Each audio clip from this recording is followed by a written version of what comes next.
Sud Radio, les vraies voix qui font bouger la France. 19h-20h, les vraies voix qui font rouler la France.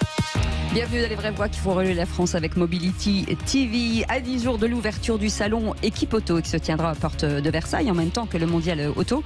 Levé de rideau sur un rendez-vous incontournable pour le secteur de l'automobile. Un rendez-vous destiné aux professionnels mais qui concerne directement le grand public puisqu'on parle de garage du futur, de demain, l'échéance de 2032 avec les nouvelles innovations dans les garages, l'entretien de nos voitures et de bien d'autres thématiques. Ah oui, ce garage du futur. Demain, 2032, le salon Équipe Auto propose un espace dédié aux innovations et aux évolutions de l'activité professionnelle de la prévente automobile. Le salon Équipe Auto du mardi 18 octobre au samedi 22 octobre se tiendra avec le mondial de l'auto au même endroit, c'est-à-dire Porte de Versailles. Et bienvenue dans les VV qui font rouler la France. Les vraies voix Sud Radio. Et c'est avec Mobility TV, avec nos invités. Aujourd'hui, on commence par Aurélie Jouve, directrice d'Équipe Auto. Bonjour, merci d'être avec nous. Bonsoir plutôt. Bonsoir.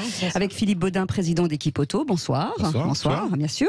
Et puis avec notre invité dont on parle avec lui dans quelques instants, Thierry Leblanc. Bonsoir. Bonsoir. Vous êtes directeur général France et Benelux de Bosch Aftermarket. On va démarrer tout de suite avec l'un de vous deux, peut-être Aurélie, Frédéric. Frédéric, justement, sur cet événement international, je rappelle, de référence de l'innovation de l'après-vente automobile depuis 45 ans. Quels sont aujourd'hui les enjeux pour cette édition 2022 ? Oui. Allez-y, Aurélie. Allez, Aurélie. Non, mais elle veut pas. Honneur à mon président. Allez, Frédéric, on y va. En tous les cas, Philippe. C'est pas Frédéric. Je vous ai dit Frédéric. Oui, c'est pas grave. Ah, oui. En tous les cas, c'est un salon. Ça m'étonne. Vous avez des preuves ? Non, vous avez C'est un salon aujourd'hui qui maintenant a toute sa légitimité, en tous les cas, sur le marché de l'automobile. C'est le marché, c'est un marché qui concerne l'après-vente, en tous les cas automobile. Le salon est un référent maintenant en Europe. C'est un salon qui est effectivement dédié aux professionnels. Et l'objectif sera cette année de réunir l'ensemble de la filière, que ce soit les distributeurs, les équipementiers, les constructeurs qui nous rejoindront. Tout le monde sera là avec les fédérations et les syndicats pour ce bel événement. Dédié aux professionnels avec un impact forcément important pour le consommateur final. Forcément, puisque seront concernés évidemment les réparateurs qui eux-mêmes vont directement impacter dans leur quotidien la réparation automobile de monsieur tout le monde, entre guillemets. Aurélie Jouve, les grands sujets, finalement, forcément on va parler transition écologique déjà. On va parler forcément transition écologique, économie circulaire. On a quatre grands thèmes qui ont marqué et construit notre événement, que ce soit en termes de promotion et puis surtout qu'on va retrouver dans le contenu et sur les stands des exposants. Donc oui, on va parler évidemment économie circulaire, transition climatique, transition énergétique avec l'électrification évidemment au cœur du sujet. On va parler formation, recrutement, emploi. Filière. On a besoin d'attirer des jeunes, on a besoin de former les professionnels à toutes ces mutations technologiques qui arrivent. Et puis vous avez parlé du garage du futur, évidemment, on va parler innovation technologique. Il se passe beaucoup de choses dans la filière, donc les sujets sont nombreux. Il va y avoir de lourdes conséquences, Philippe Baudin, avec l'électrification. Le métier de mécanicien moteur thermique, dans 30 ans, il aura peut-être disparu, c'est ça ? Non, ça fait 30 ans qu'on l'annonce, ça, en tous les cas. Ça fait 30 ans qu'on l'a dit. J'ai 30 ans de retard. Ouais. Non, pas du tout. Vous avez peut-être même 30 ans d'avance. Non, en fait, aujourd'hui, on a un parc en France qui est, je pense que c'est des informations qui sont importantes pour les réparateurs et puis pour le marché. On a aujourd'hui un parc roulant en France à peu près 38 millions de véhicules. Imaginons que sur les 10 prochaines années, le parc électrique 100% électrique fasse une croissance de 15 à 25%. On aurait encore dans 10 ans 90% du parc roulant qui serait thermique. Ah oui.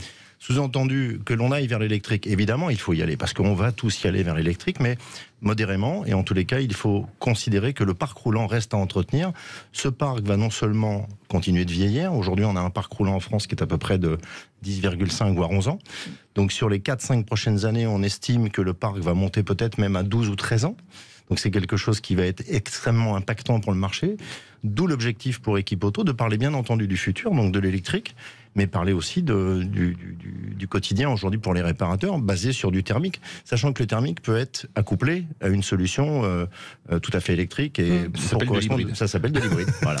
Pour revenir sur le salon, vous avez décidé de réinventer l'expérience sur le salon, ce qui est important de la visite, en ajoutant des dimensions d'expérience et d'innovation.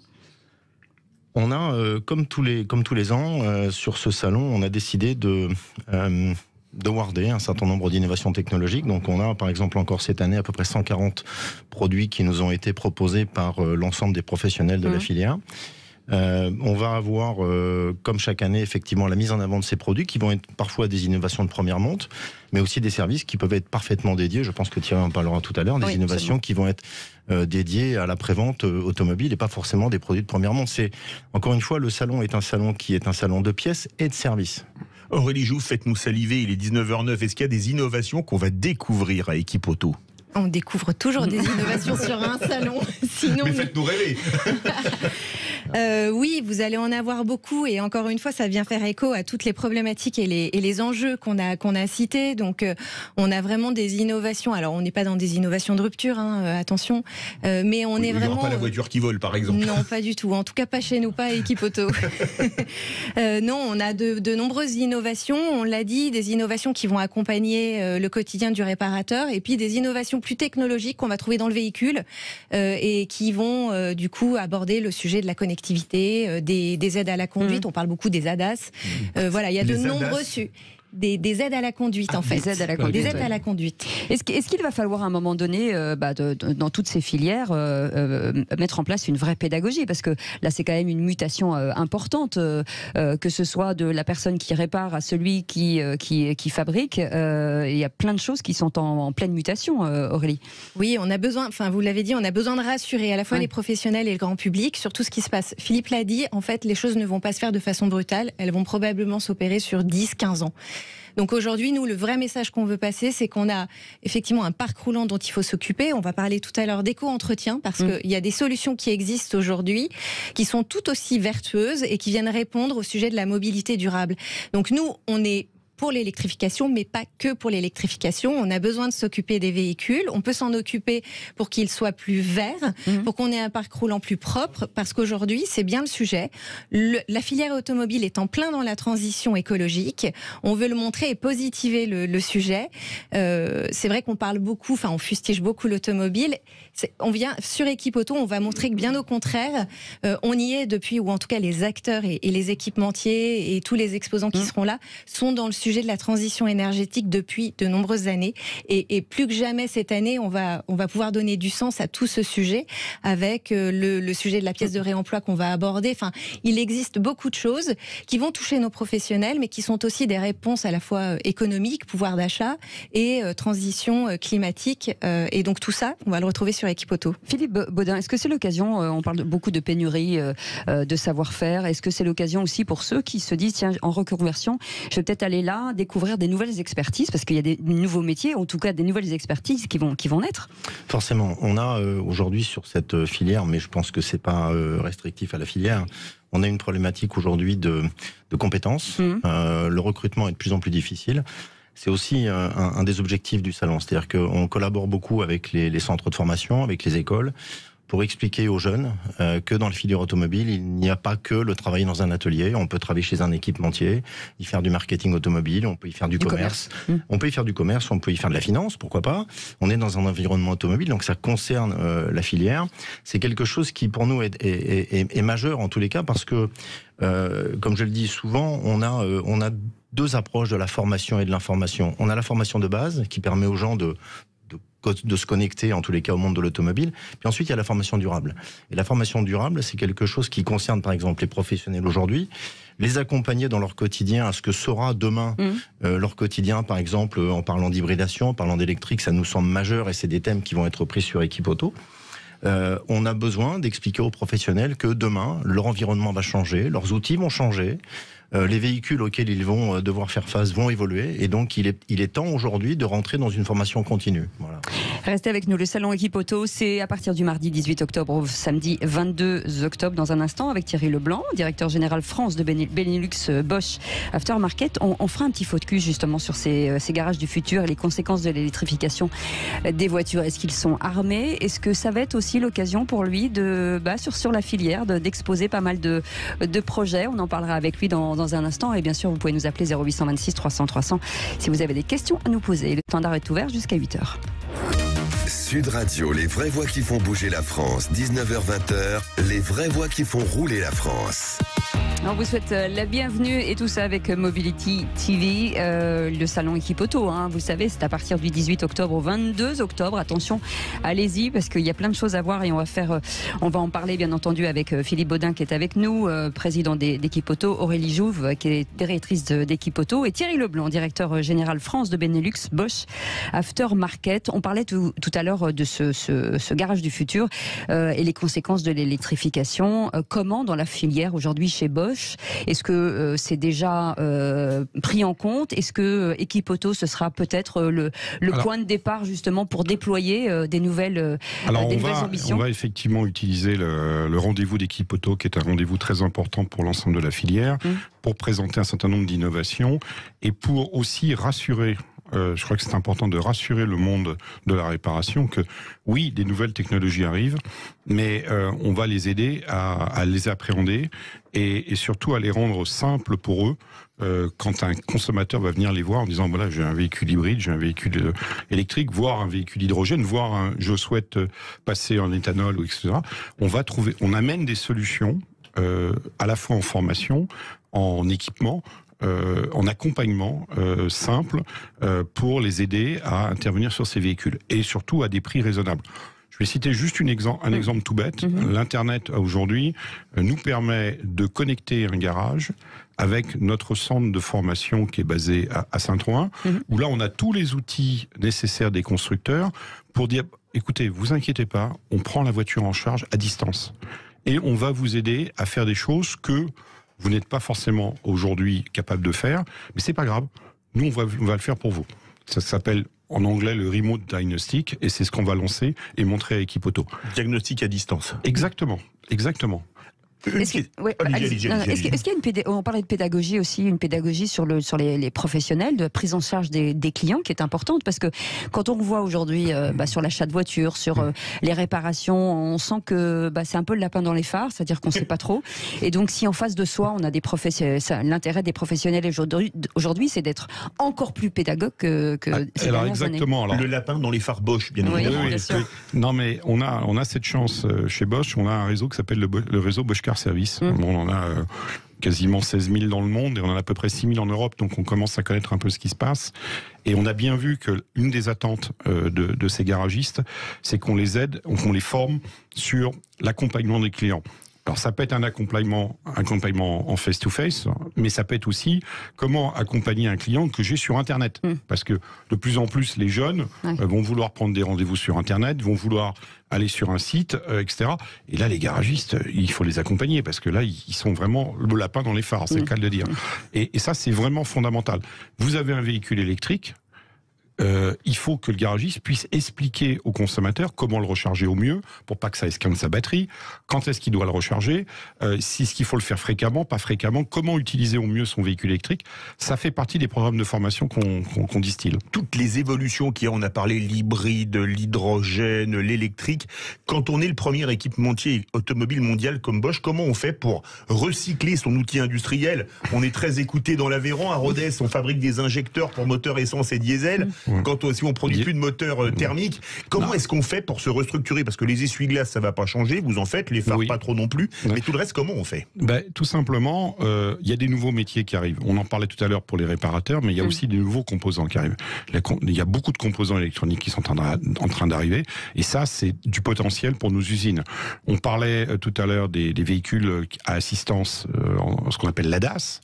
L'ADAS, aujourd'hui, on est un des plus gros fabricants de composants pour c'est quoi l'ADAS exactement? L'ADAS, c'est l'aide à l'assistance pour la conduite du véhicule. C'est garder votre véhicule dans une ligne, c'est freiner avant que vous ayez même vu qu'il fallait freiner. Ce genre de choses, c'est demain dans tous les véhicules. Et ça veut dire pour les carrossiers, pour les réparateurs et pour le consommateur aussi, comment mieux utiliser son véhicule. Et ça, on a un devoir d'aider l'ensemble de la filière à mieux appréhender ces technologies. Et donc nos usines travaillent sur la fabrication de ces produits, mais on travaille, nous, derrière, à comment expliquer au consommateur final et aussi au réparateur comment réparer.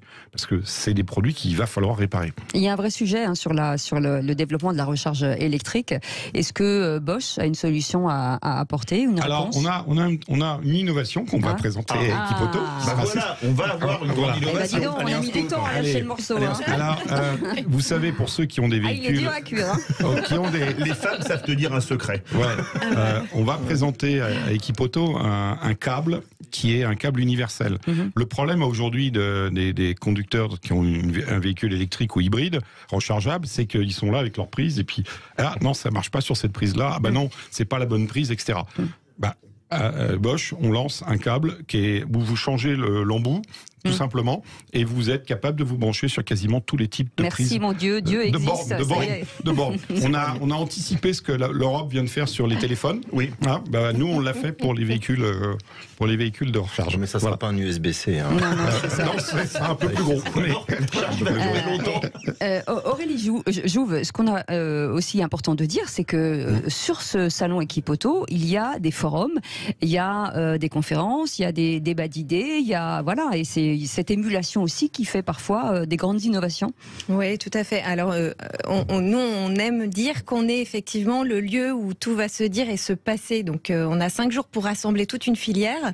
Et en marge des exposants, on organise effectivement de grands débats, des forums européens où on a la chance d'accueillir des experts, des exposants, des personnalités de France et d'ailleurs qui vont intervenir sur les sujets qu'on a évoqués et qui prendront la parole chaque jour. Et ça permet effectivement d'accompagner, décrypter et d'éclairer sur les sujets qu'on a abordés. Et on a un client à l'antenne, hein. Ça fait 4 fois qu'il est là de façon consécutive. Julien Leclerc, président d'Univers VO. Bonsoir. Bonsoir, merci de m'accueillir. On vous en prie. Le village Univers VO entièrement dédié, si je ne m'abuse, au remarketing automobile. Ça veut dire quoi pour les gens qui nous écoutent ? Alors, le remarketing automobile, c'est vulgairement le marché du véhicule d'occasion. C'est toute la chaîne de valeur qui part de l'approvisionnement en véhicules d'occasion, un peu partout en Europe. On va se concentrer vraiment sur l'Europe, qui va être livré en France, distribué en France, et la raison de notre présence sur Equipoto, c'est entretenu et géré en France. Voilà. Alors vous arrivez avec plusieurs dizaines d'exposants et beaucoup de voitures surtout. Exactement. Nous, on vient exactement avec 50 marques, 50 entreprises qui représentent différentes activités. Donc, comme je le disais juste avant, de la chaîne de valeur du remarketing, donc du véhicule d'occasion en France. Et ces acteurs-là viennent avec un stock accessible à l'achat, donc par les professionnels, un peu plus de 70 000 véhicules disponibles. Et Julien Leclerc, il va y avoir également des forums, on va échanger, discuter, débattre.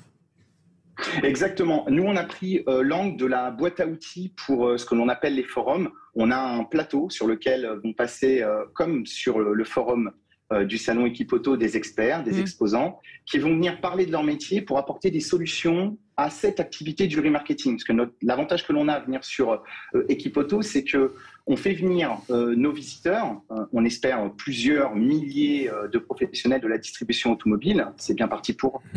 Et l'avantage que l'on a là-bas, c'est qu'on rencontre des acteurs de l'après-vente qui eux-mêmes vont vouloir lancer cette activité de remarketing, de vente de véhicules d'occasion, pour accroître bien évidemment leur chiffre d'affaires et leurs bénéfices en fin d'année. Merci d'avoir été avec nous. On continue, on parlera d'éco-entretien, vous l'avez dit tout à l'heure Aurélie Jouve, hyper important puisque c'est économique, écologique, en tout cas particulièrement innovant. C'est important de le savoir et puis bien sûr on reste tous ensemble, vous restez avec nous. Je voudrais vous parler des véhicules historiques. Oui. Ce qui seront aussi à Equipoto. Vous avez été sage ou pas ? Vous avez été sage ? Oui, je pense. Bon, allez, restez avec nous. Le salon de l'Equipoto. Je vous redonne les dates au cas où vous n'auriez pas pris. Le 18 octobre au 22 octobre et c'est avec Sud Radio. À tout de suite.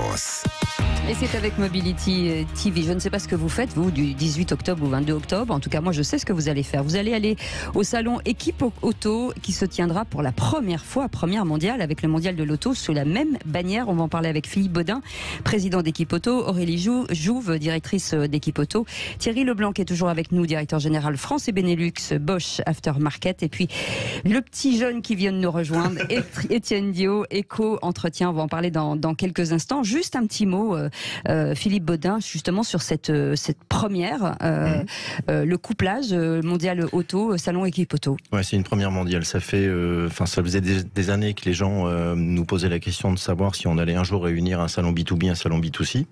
Finalement, cette année, ça a été fait sous la bannière entre professionnels, business et consommateurs. Business d'un côté et consommateur de l'autre. Oui. Donc le grand public côté mondial et professionnel côté équipe auto, sous la bannière d'une organisation qui s'est structurée autour de tout cela, qui s'appelle la Paris Automotive Week.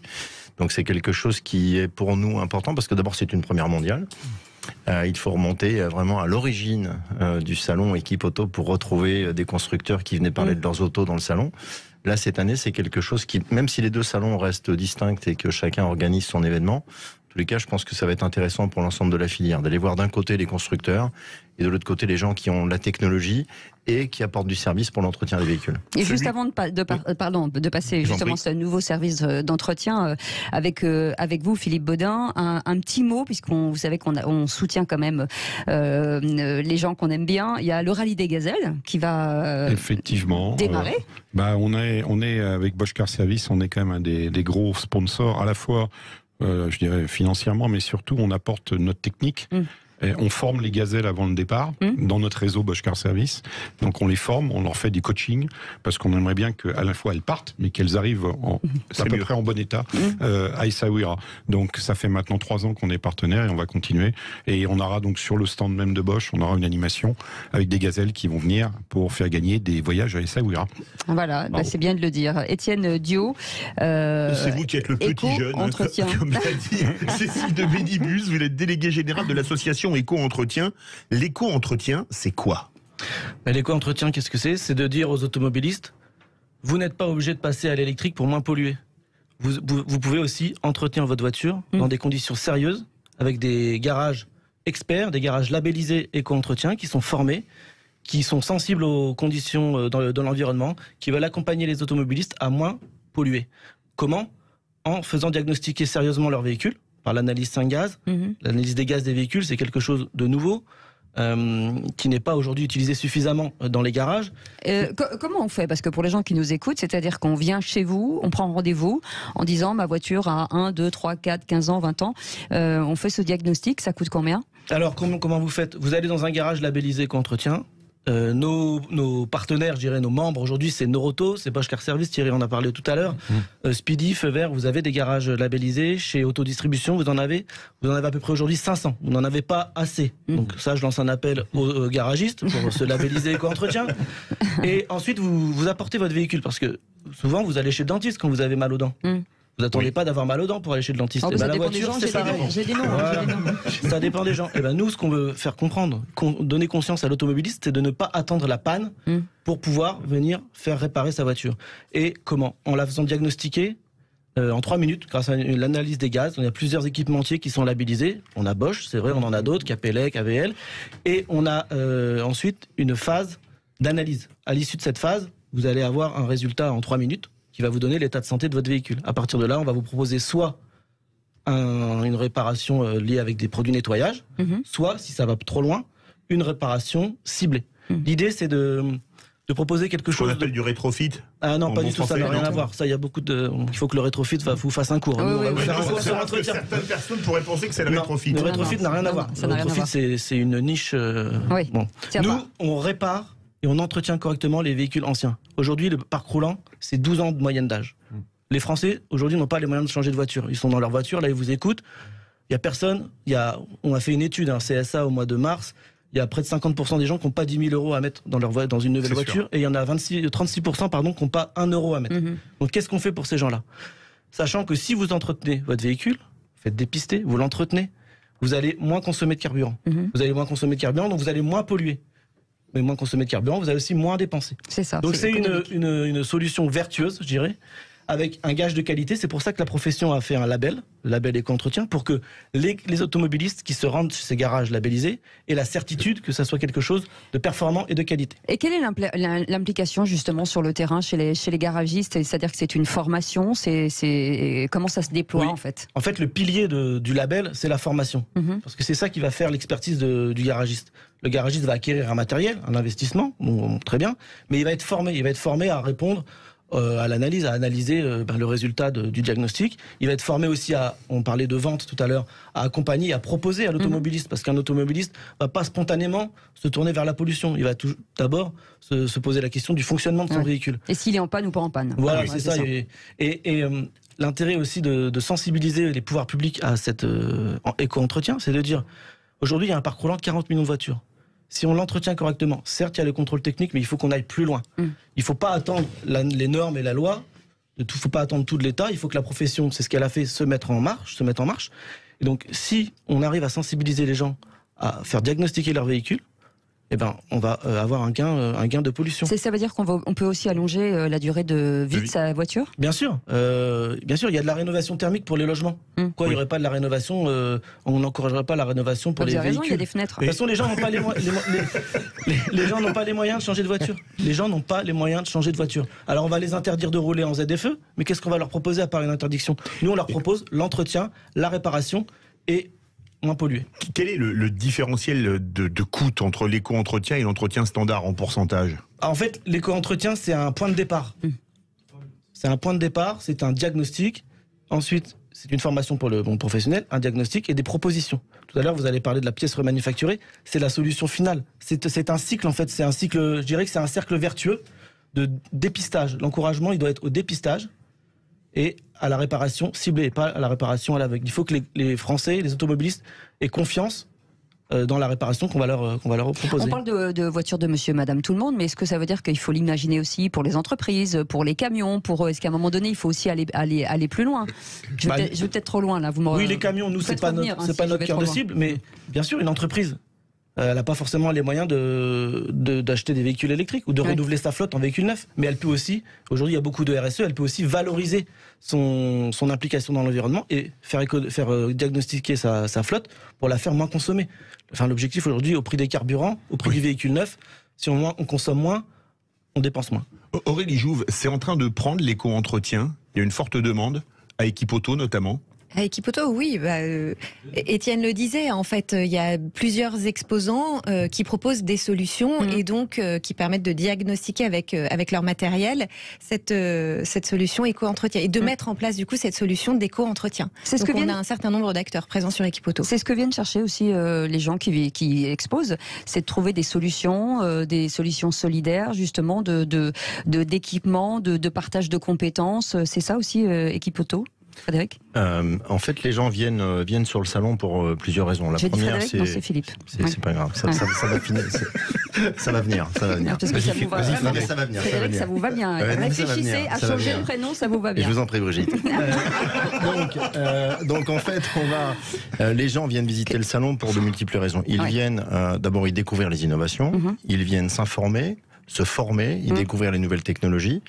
Et puis les exposants qui sont de tout type, que ce soit des équipementiers, des réseaux de distribution, voire, je le disais tout à l'heure, des constructeurs qui maintenant adressent le marché de la rechange automobile comme n'importe quel réseau de distribution, ils viennent pour commercer. Donc c'est quelque chose qui aujourd'hui, et ça c'est dans l'ADN d'Equipoto. Donc évidemment, on parle de transition énergétique aujourd'hui, on n'y est pas encore complètement, on y va. Et je pense qu'effectivement, comme le disait Étienne, le fait d'accompagner et d'expliquer aux gens que leur véhicule, il n'est pas bon à acheter à la benne tout de suite. On peut l'entretenir, on peut le réparer, on peut le faire vivre encore quelques années. Économiquement, c'est pas inintéressant pour la filière. Voilà. C'est bon? Oui, Étienne, il nous reste à peine une minute, on est au module. Vous faisiez juste un truc, vous savez, on va partir en pub. Je tiens à faire une remarque à Étienne Dio qui va lui faire plaisir, ainsi qu'à tous nos amis. Je pense qu'il y a beaucoup plus de Français qui préfèrent aller chez le garagiste que chez le dentiste, pas vous? Oui.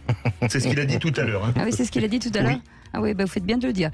Voilà, vous avez fait avancer le débat. Allez, restez avec nous. On revient dans un instant avec nos invités, avec d'autres invités, puisqu'on va vous parler de l'auto Remain. Vous allez voir, on va tout vous expliquer. Ça a l'air compliqué comme ça, mais vous allez voir, c'est très très simple. À tout de suite et bienvenue sur Sud Radio jusqu'à 20h. Sud Radio, les vraies voix qui font bouger la France, 19h-20h, les vraies voix qui font rouler la France. Et c'est avec Mobility TV et Mobility TV présent tous les jours au salon Équipe Auto qui se tiendra du 18 octobre au 22 octobre avec le mondial de l'auto sous une même bannière et c'est une première en France. Nos invités, je le rappelle, Philippe Baudin est avec nous, président d'Équipe Auto, Aurélie Jouve, directrice d'Équipe Auto, Thierry Leblanc, directeur général France et Benelux de Bosch Aftermarket, Philippe et Étienne Dio, Éco Entretien et Julien Dubois qui vient de nous rejoindre, président de France Auto Riman, et on vous expliquera pourquoi c'est Riman. Juste un petit mot avec vous avant de commencer, Philippe, Thierry Leblanc, oui. sur les véhicules historiques, parce que c'est vrai qu'on en parle assez peu de ces véhicules historiques, et pourtant il y a énormément de voitures sur les routes qui rentrent dans cette catégorie et il faut s'en occuper. Exactement. On parlait à Équipe Auto, on parlera du garage du futur, mais on parlera aussi de comment réparer ces véhicules qui sont extraordinaires, qui sont des véhicules de collection, parfois des véhicules nostalgiques, des véhicules que les gens aiment, et la voiture que plaisir. Et ça, on aura, je pense, sur le salon un espace dédié. Et moi, j'aurai mon stand Bosch Car Service classique, où on s'occupe que des véhicules classiques, et on accueillera avec grand plaisir les professionnels. En fait, le salon Équipe Auto, c'est votre jouet, quoi. Vous êtes content. Moi, j'adore. Il est content. Il adore. Non, c'est montrer de la voiture plaisir aussi. C'est aussi ce qu'on voudrait aussi faire passer comme message. Allez-y. Julien Dubois, vous êtes président de France Auto Riman. Absolument. C'est-à-dire le remanufacturing, la reconstruction, on va dire ça comme ça, le remanufacturage en français. Est-ce que c'est de l'économie circulaire? Comment ça fonctionne?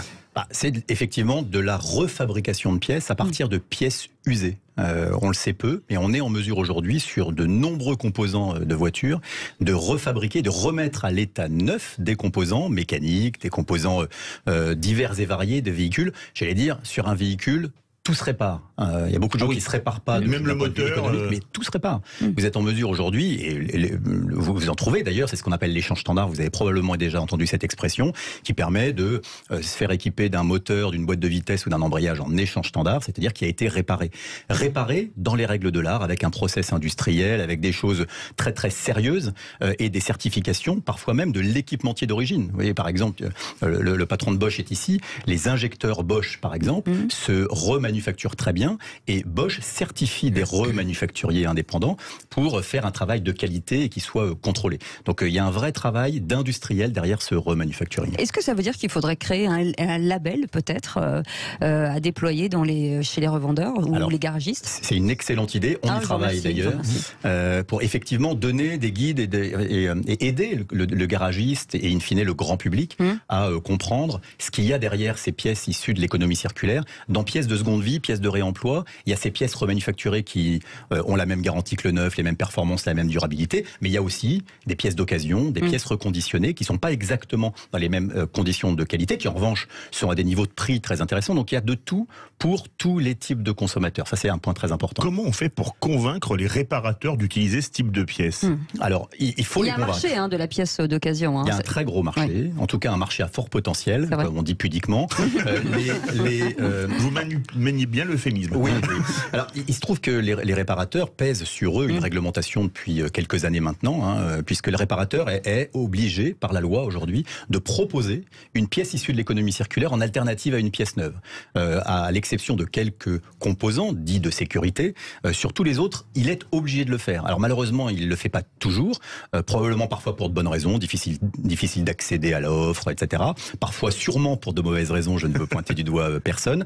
Mais en tout cas, et là, en s'adressant aux personnes qui écoutent en ce moment, notamment dans leur voiture, c'est important que le grand public, que les consommateurs soient bien conscients qu'existe toute une diversité de gammes de produits issus de l'économie circulaire qui toujours sont moins chers que la pièce neuve, c'est évident, et qui toujours ont une empreinte carbone, c'est quand même de ça qu'on parle, qui est très très inférieure à la pièce neuve. On parle d'un facteur 5, c'est-à-dire une pièce remanufacturée par un industriel professionnel, c'est 5 fois moins, 80% de moins d'empreinte carbone liée à la production, à la ressource naturelle et à l'énergie nécessaire pour produire. Étienne Dio, justement, sur l'éco-entretien, est-ce que ça participe aussi peut-être à se dire que la voiture voiture, forcément on s'en occupe et on la protège, mais aussi avec des pièces pas usagées, en tout cas reformatées ou qui reviennent dans l'industrie automobile.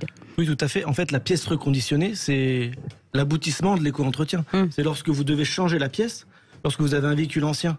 Vous n'avez pas forcément, si vous avez un véhicule ancien, c'est que vous n'avez pas forcément les moyens d'en changer.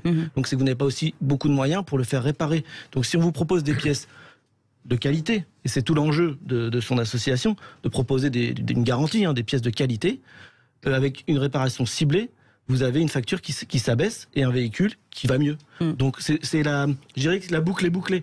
Vous dépistez votre véhicule. Si vous pouvez pas le réparer, d'abord si vous pouvez vous nettoyer, ça coûte moins cher, nettoyer la pièce avec des produits qu'on a testés, qu'on a labellisés, et à la fin, si vous pouvez pas nettoyer, vous réparez la pièce avec une pièce de seconde main, et là la boucle est bouclée et le portefeuille va beaucoup mieux. Julien Dubois veut réagir. Oui, juste rebondir, c'est très intéressant. L'éco-entretien s'attache beaucoup à la chaîne de dépollution, ce qu'on appelle la chaîne de dépollution. C'est-à-dire que tout ce qui va traiter les émissions du véhicule. Et il y a un produit qui évidemment est très important, c'est le filtre à particules, dont on parle beaucoup, qui depuis des années est obligatoire sur les véhicules. Sachez que la régénération d'un filtre à particules est quelque chose qui se pratique très très bien. C'est d'ailleurs un marché en fort développement.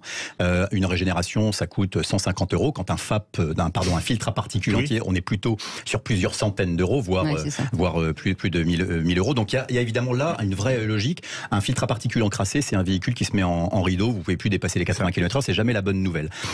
Et ça, effectivement, au sein de l'association France Autoriman, on a un certain nombre de membres, d'ailleurs j'en cite un qui s'appelle Technifab. Pourquoi je le cite? C'est qu'il est parmi les présélectionnés dans les grands prix d'innovation d'équipe auto pour une machine de régénération. Et tous les composants comme ça de la voiture, quasiment tous, allez, j'ose le tous, se réparent aujourd'hui ou se régénèrent, c'est très très intéressant. Les pièces de réemploi, justement, sont favorisées par les assureurs. Oui, alors, ce qui est assez étonnant, mais c'est bien, je trouve. Alors, quand vous regardez le prix de la pièce de réemploi, en fait, c'est pas si étonnant, parce qu'effectivement, ça va réduire le coût du sinistre, et le coût du sinistre, il est supporté par l'assureur. Donc, beaucoup de compagnies d'assurance aujourd'hui communiquent sur ce recours à la pièce issue de l'économie circulaire, qui, c'est vrai, monte, et encore très très minoritaire, mais monte, et on a absolument besoin, de l'appui des assureurs, des distributeurs, etc. Mais pour encore parler gros sous, tout à l'heure, on disait l'éco-entretien, l'écart, c'est de combien? Là, parce que parfois, refaire une pièce, il y a beaucoup de main-d'œuvre, et la main-d'œuvre est chère en France, c'est pas un secret, il y a certaines pièces, on peut tout faire techniquement, mais est-ce que parfois c'est faisable économiquement? C'est pas toujours faisable économiquement. Aujourd'hui, vous pouvez pas économiquement remanufacturer une plaquette de frein. Voilà. Une plaquette de frein, ça coûte 20 € ou 30 €, vous pouvez pas le remanufacturer. Voilà, c'est comme ça. On pourrait questionner techniquement, c'est-à-dire que techniquement, on peut envisager des choses, mais économiquement, ça marche pas. En revanche, sur toutes les pièces chères, qui ne sont jamais une bonne nouvelle. Quand vous avez un alternateur, pourtant c'est pas le plus cher, mais quand vous avez les injecteurs à changer, quand vous avez le moteur ou la boîte à changer, c'est jamais une bonne nouvelle. Le remanufacturing, retenez, s'il y a un chiffre à retenir, c'est 50% de prix en moins. On est sur un facteur 2, donc c'est vraiment quelque chose d'essentiel. Juste pour faire le pont avec Équipe Auto, Équipe Auto, on a organisé avec d'autres organisations, d'autres fédérations professionnelles, celles qui représentent les déconstructeurs, les casses automobiles, celles qui proposent des pièces d'occasion, donc Fédérec et Mobiliance, qui sont les deux fédérations de cette profession. On organise le village du réemploi. Et le village du réemploi, c'est une première, je crois, une première mondiale, une première européenne peut-être. Voilà. Donc on est évidemment très fiers d'organiser ce village qui va regrouper des exposants, plus de 30 exposants autour de ces sujets du remanufacturing et de la pièce d'occasion. Et évidemment, on est très très contents. C'est une première à plus d'un titre, puisque l'écrasante majorité de ces exposants sont eux-mêmes pour la première fois exposants sur Équipe Auto, ce qui dénote évidemment on va dire l'émergence de cette tendance. Il nous reste une petite minute pour tous ceux qui nous écoutent, les bricoleurs du dimanche justement qui achètent des pièces sur des sites internet. Et quels conseils on peut leur donner, parce que c'est vrai que on peut pas faire tout et n'importe quoi. Alors les pièces, c'est pas tout dans une réparation de voiture, ni dans votre facture quand vous êtes chez le garagiste, ni dans la réalisation même de la prestation. Donc évidemment, je ne peux qu'appeler surtout sur les pièces que je représente, c'est-à-dire des pièces qui sont techniques, lourdes, à fort enjeu technique, de passer par un professionnel, ça va de soi. Merci en tout cas d'avoir été avec nous. Donc le rappel. C'est un plaisir de se dire qu'on ira. Oui, absolument, je suis ravie moi. Quand on voit le plateau qu'on a, c'était un régal. En tout cas, Mobility TV sera comme vous. qui nous écoutez, parce que vous allez y aller, vous allez voir que vous allez y aller. Mais je vous le dis, c'est du mardi 18 octobre au samedi 22 octobre, le salon Équipe Auto. Merci beaucoup Philippe Baudin d'avoir été avec nous. Hein. C'est le président, c'est le grand Manitou. Hein. Il y a une autre grande Manitou, c'est Aurélie Jouve. Merci d'avoir été avec nous. Merci et Thierry beaucoup. Leblanc, directeur général France et Benelux Bosch Aftermarket. Vous le verrez parce qu'il est un peu partout sur le salon. Hein. Il a plusieurs têtes. Philippe Baudin, président, et je l'ai dit. Étienne Dio, éco-entretien, et Julien Dubois, président de France Auto Riemann. Et avec nous aussi tout à l'heure, nous avions Julien Leclerc, président d'Univers VO, à retrouver bien entendu sur Équipe Auto. Merci beaucoup d'avoir été avec nous. C'était passionnant. On a appris plein de trucs. Dans un instant, Yvan Cujous qui reçoit Christophe Willem et Hélène Zidi pour il a de la chance. Gazon Maudit au théâtre, qui est d'ailleurs très très drôle. On se retrouve demain 17h. Et on se retrouve à 17h demain. Salut. Conseil de famille, Stéphane.